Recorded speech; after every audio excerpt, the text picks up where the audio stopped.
Alright, I wanted to share my thoughts on this Peak Design travel tripod. This is something I was very skeptical at first because of its price. It's significantly priced, but as you can see, even just in this box right here for a tripod, this is advertised as a travel tripod. It's extremely small and it's also very lightweight but sturdy for what it is. So let's open this up here and I'll show you what's inside the main packaging. The main box is super well made and it comes inside a case inside that box. This is what I normally strap to my backpack. I throw this in the water bottle holder on the side. There's a little loop right here that I'm able to put my strap through and tighten it to my bag. That way it stays attached to my bag, goes wherever I go. I've traveled with this quite a bit and it works great. Some people travel with it out of this case. I just prefer to keep it a little bit extra protected and keep it in this. I take it out and show you the actual tripod itself. This is what the actual tripod looks like. It extends really, really far. I've never had an issue with its extension. It can go as high as I've ever needed it to go. It kind of has this, what they call a hidden ball head design. So right here in its compact form, this doesn't swivel at all. But if I loosen this, I can pull this out and then you have a fully articulating ball head that can go anywhere you need it to. And that slides back in, tightens down.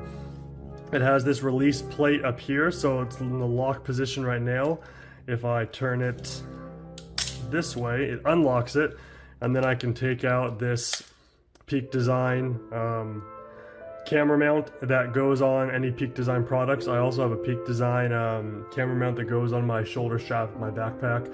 This works for that as well. It fits all the different Peak Design products.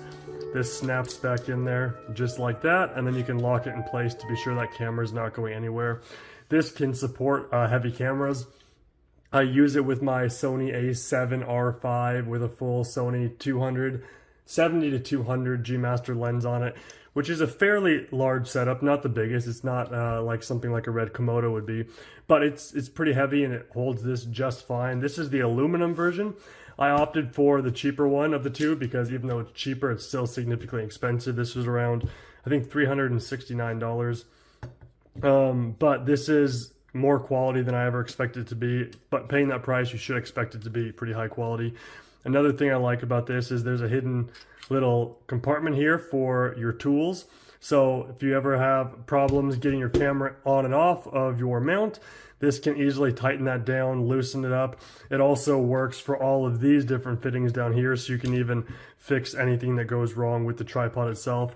And it like magnetically clips right there and it always stays in place. So I love that they included that on there. Another little Easter egg with this is that if you look at the bottom here, so this is a weird function where you can pull out and turn it and it comes out, and then hidden inside this is actually a phone mount. So you can attach this to the top of the tripod and then you can use your phone to record with instead of a camera if you want to. So when you're traveling, this is super convenient. I've used this before on family trips where you want to take a quick photo and we just want to use someone's cell phone. I can throw up the tripod. This is already hidden in there. I don't have to remember to bring this at all. And then I can connect it to any of my phones and that works really, really well. And then going back in there and putting it in the wrong way. Slides back in place. This is like a little magnetic thing you pull up on and then it spins back in there. There we go. Then that's locked all back in place. And you can of course use this to weigh down the tripod if you need to. I've never had to do that though with the way it is. So I've been super happy with this. I highly recommend it for anyone that's skeptical about spending that much money on it.